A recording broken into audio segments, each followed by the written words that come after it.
Agenda this week revisits a perspective broadcast earlier this year which considered the development of our constitution, constitutional monarchy, and whether the Lord of Man might be more correctly titled King of Man.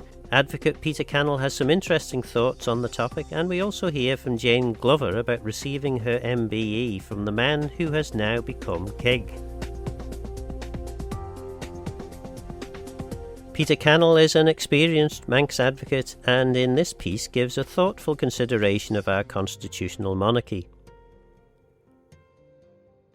If we go back into the depths of time, the first ruler of Man, we're told, was Manannán mac Lir. No written evidence of that, but certainly various songs and folklore. But in terms of the written evidence, it's not really until the Chronicles of the Kings of Man and the Isles that we start to get a feel for actual kings in the Isle of Man. Yeah, I mean, certainly there appears to be some form of kingdoms or tribes or clans running before Godred.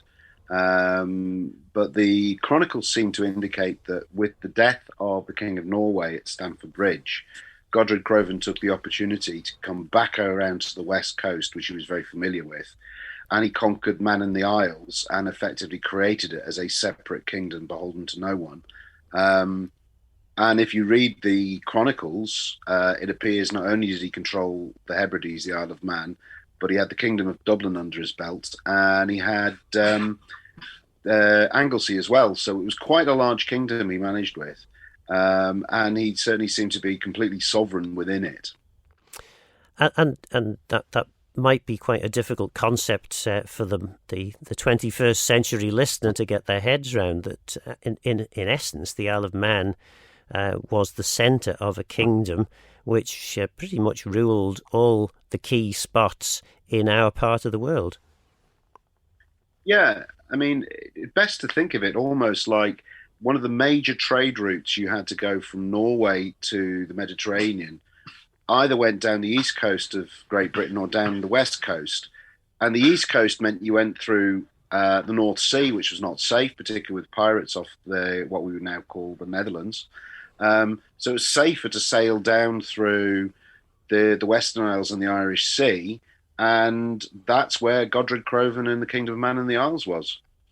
Providing protection and obviously taking taxes on the way past. And I suppose then moving on, obviously the kingdom was established. It didn't last for a very long time, certainly when you look at the British monarchy, but it had a fair crack, didn't it? Yeah, I mean, you're looking at about 200 years of the Crovan dynasty, finishing in a bit of a mess up when the then King of Norway decided he's going to try and reinsert sovereignty over the Western Isles. The full story is quite fascinating, where he actually has to fight his way down through the Western Isles to bring all the various clans in line before he could get to the Battle of Largs. So even though he had this mighty fleet, they were basically, they were there because they were told they had to be there, not because they wanted to be there. Well, I suppose it would be interesting then to hear a little bit about the eventual decline of the Manx Empire, for want of a better word. How did that all eventually end up with the English crown effectively being the one to which we look to in terms of our allegiances? Well, there's some interesting links there. The last of the Viking monarchs, for want of a better word, was Queen Africa. And she came in along with the Montacutes. She actually gave her rights and regalities to the Montacutes, who then invaded the Isle of Man and drove out the Scots, because it had been fought over between the Scots and the English during the Scottish Wars of Independence. And then Montacute then sells it to Le Scroope. He's basically sounds a bit of a guy we wouldn't want as king. He loses his head. And as a result of that, Henry the Fourth decides that he's going to effectively acquire the Isle of Man by right of conquest. And at that moment, we effectively become a possession of the royal crown, or the British crown, Henry the Fourth. So he then gives a feudal right to the Stanleys, who effectively act as kings in the Isle of Man, but pay a couple of pairs of falcons for the privilege to the king. So, this is the bit that starts getting interesting from a constitutional point of view. Possession of the British Crown. What does that actually mean? It means we're not part of the dominion of what is now the United Kingdom. We are effectively a separate kingdom, of which the monarch happens to be the same person that sits on the throne of the United Kingdom. So a bit like the Queen, the present moment the Queen holds the Queen of Canada, Queen of Australia, various other places. That's the relationship we have. It's very, very different to any of the others, who are actually by rights of conquest and places like that. We were actually kept separate. And effectively, we've run ourselves as the throne of home rule, as we say in our national anthem, ever since. I mean, the story goes that the Stanleys decided that rather than be petty kings, kings of man, they would rather be grand lords. So they changed the title. Is that how it actually happened? And is the title Lord of Man appropriate for the ruling monarch, or is that would it be better to actually call Queen Elizabeth II Queen Elizabeth II of Man? I would think my opinion is her correct title would be Queen of Man. So Elizabeth II, Queen of Man. Lord of Man there's a very interesting speech given by William Kane, former First Deemster, and of course, me being an advocate, I'm never going to, if the First Deemster has ruled that way, I'm going to stand by it. The main thing was what the Stanleys essentially they were having to deal with Henry VIII when they decided to stop calling themselves kings. And I don't think you want to mess around the court of Henry VIII calling yourself a petty king per se. But I think it's quite interesting though.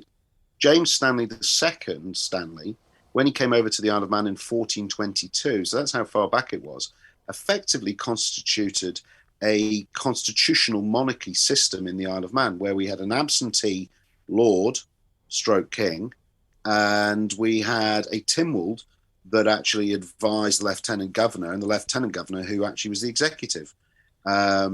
So it's quite interesting to look back that we were quite advanced in the way that we ran our country, because 1422 was a long time ago. Around about that time, or shortly afterwards, the Stanleys had a bit of a squabble as to who would be the success or the successor lord, and we ended up with two female governors. That's right. Ferdinando Stanley was poisoned under mysterious circumstances. I mean, I think it's brilliant that we had a king called Ferdinando anyway. And his eldest daughter, the Countess of Castlehaven, ended up being the lieutenant governor while they tried to sort out who inherited it. Because his brother William said it was going to be him, and the court said, no, we have no jurisdiction in the Isle of Man. It's a separate country. So that's one of our leading cases towards independence, to show that we are a separate sovereign nation. Countess Castlehaven is quite fascinating anyway, because she was the first wife to successfully sue her husband in an English court for violence in the house. And then following her daughter-in-law, which Elizabeth de Vere, she was wife of William. She ended up being lieutenant governor, and at one point actually being Lord of Man during the interregnum. But while they were trying to sort all this mess out, Elizabeth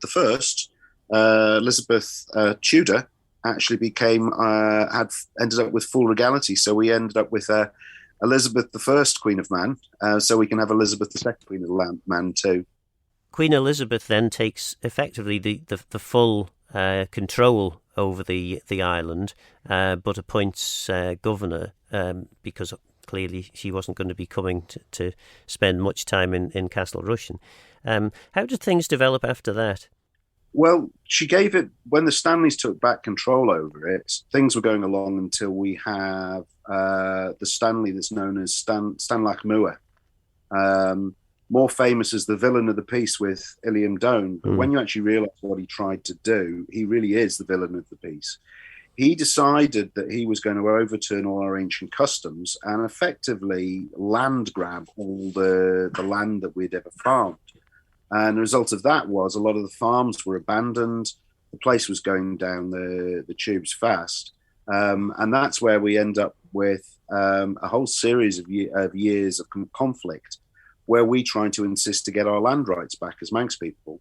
And eventually, the last Stanley did give us what we were looking for, which was the right to inherit land going right back to time immemorial. So that's where you'll find some of the big family names have farms still that are still in their names that have never been sold and transferred because they have the rights to those lands. And that differs with in relation to the British system, because effectively the monarch owned everything. Was that it, or how did that work?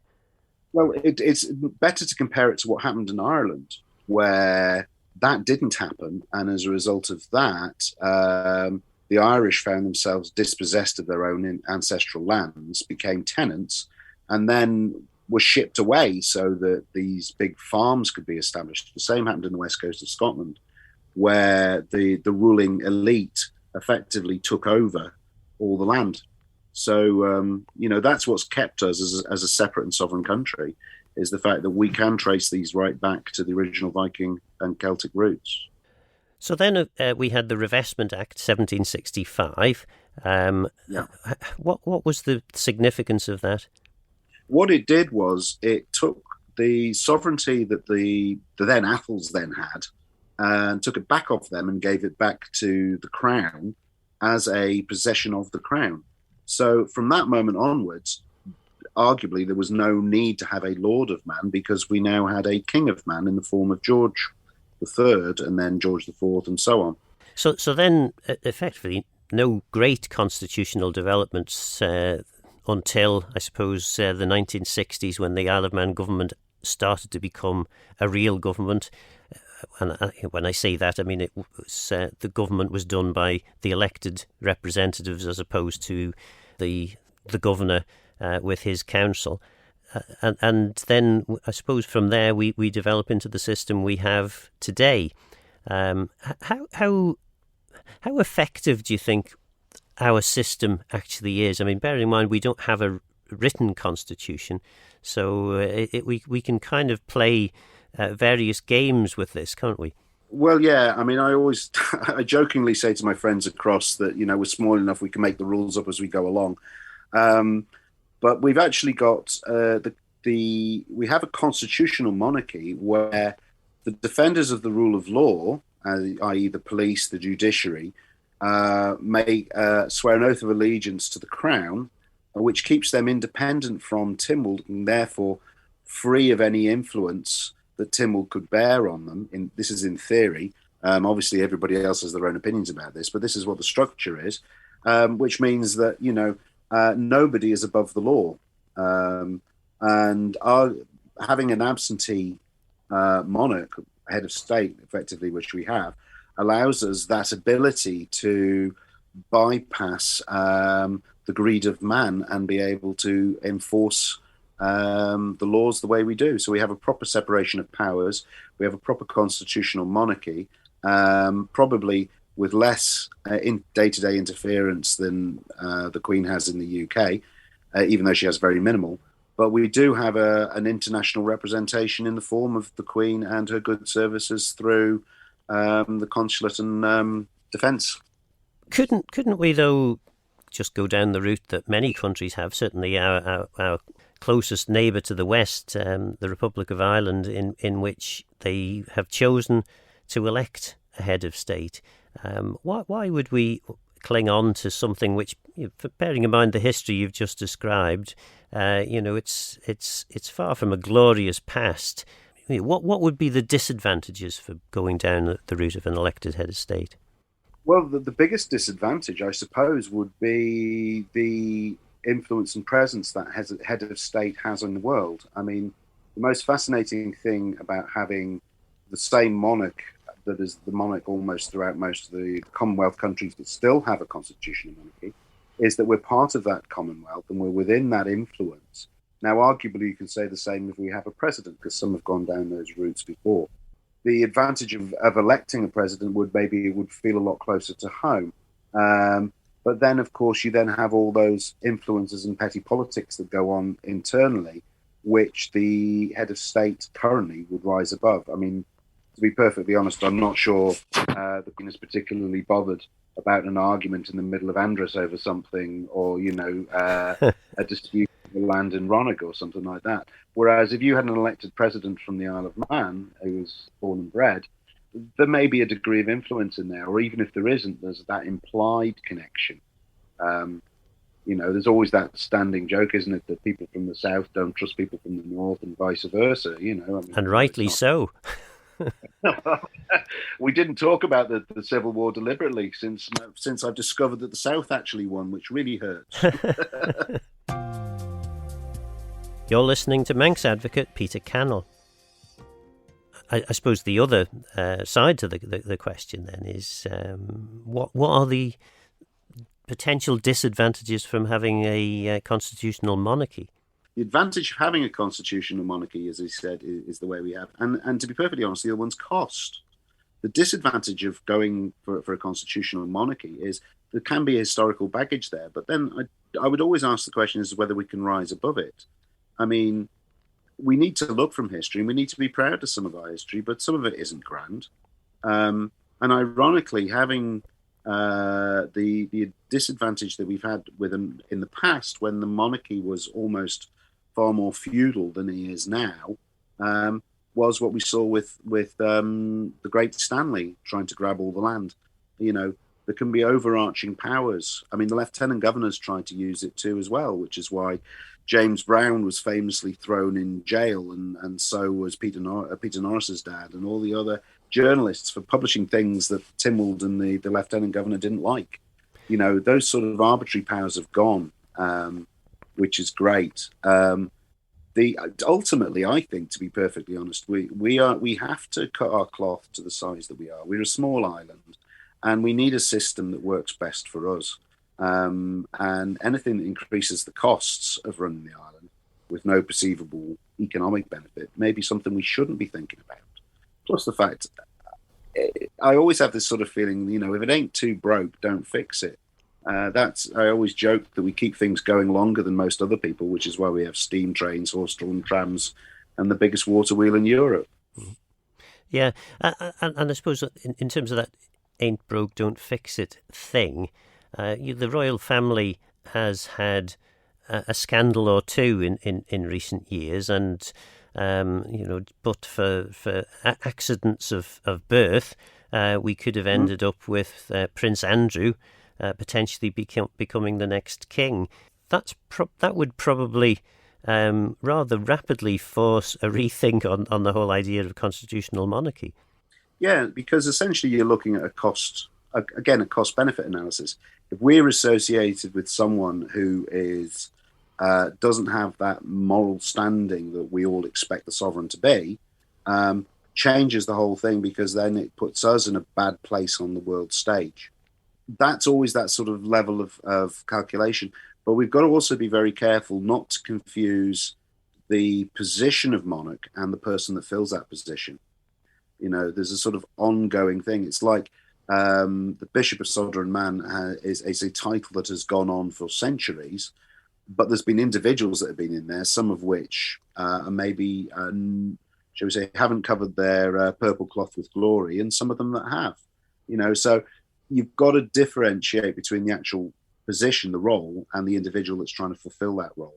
And again, that's where the constitutional monarchy comes in, because I know in practice it's not been done, but in theory, we can actually challenge the monarch. And in fact, actually, if you look at our history, we have done so when we've not been happy, particularly in the Viking times, when people have turned up and said, "I'm king of man," and they've gone, "No, you're not." That was the big battle at Ronaldsway, which the Manx won against the Scots back in 1200s, 1300s, where somebody turned up and said, "Oh, I'm the king," and they went, "No, you're not.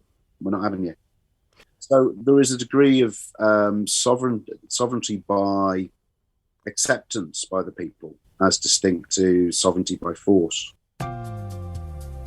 That was Manx advocate Peter Cannell. I spoke earlier this year to Jane Glover MBE about receiving her honour. Yes, I remember the phone call distinctly. It was a Sunday evening in November, and as I say, my first reaction was, sorry, don't deserve it. The then Governor, Sir Richard Gosney, said, if you'd like to think about it, that's fine, which I did. So then it was a case of keeping it secret. I did tell my husband on pain of death, but that was it. And it was revealed on the New Year's Eve. And I seem to recall the other breaking news that eve was to do with COVID again. So, bit of an irony. Yes, timely. And then, of course, the other element to this is that you have to, well, you don't have to, but you can have a trip away to actually receive this honour. Yes, mine was delayed. I was given the opportunity of having it over here because of the circumstances, but I decided to wait. And I'm truly glad that I did. I got a booklet because, as I say, I'd never thought about the honours system and how it worked. But initially it was just military honours, and then it was introduced in the 1930s that civilians would be recognised. And when you look at the things that people have done, voluntarily, a lot of them, for their communities. So when I was at Windsor chatting to people prior to receiving my MBE, that really warmed my heart, because some of the people there were people that just did what they did for the love of it, for their people. So having a commendation like this really reinforced what they were doing. Such inspiring stories. It was a fabulous thing to go to. I did lose my husband at the start of the event, but I found him by the end. So, but yes, that's the thing I found really most enjoyable about the event.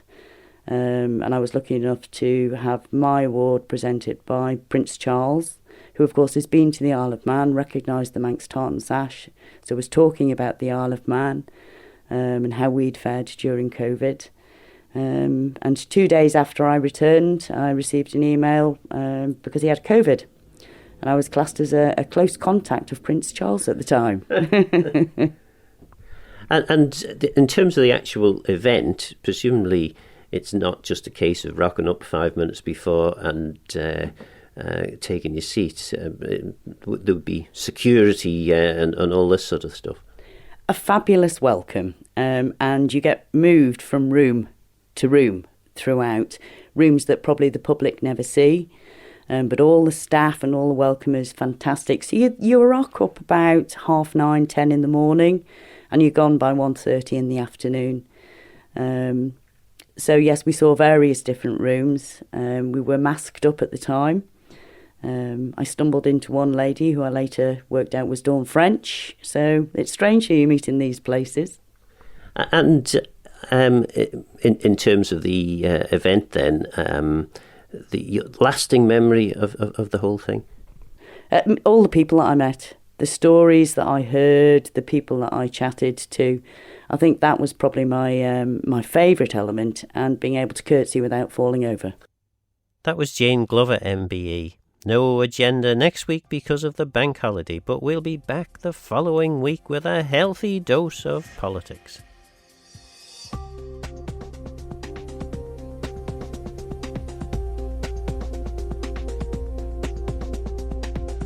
Please get in touch with Phil Gorn at manxradio.com and let me know your thoughts and views on the programme, or indeed if you have any ideas for future shows. Don't forget the programme is available as a podcast on Manx Radio's website.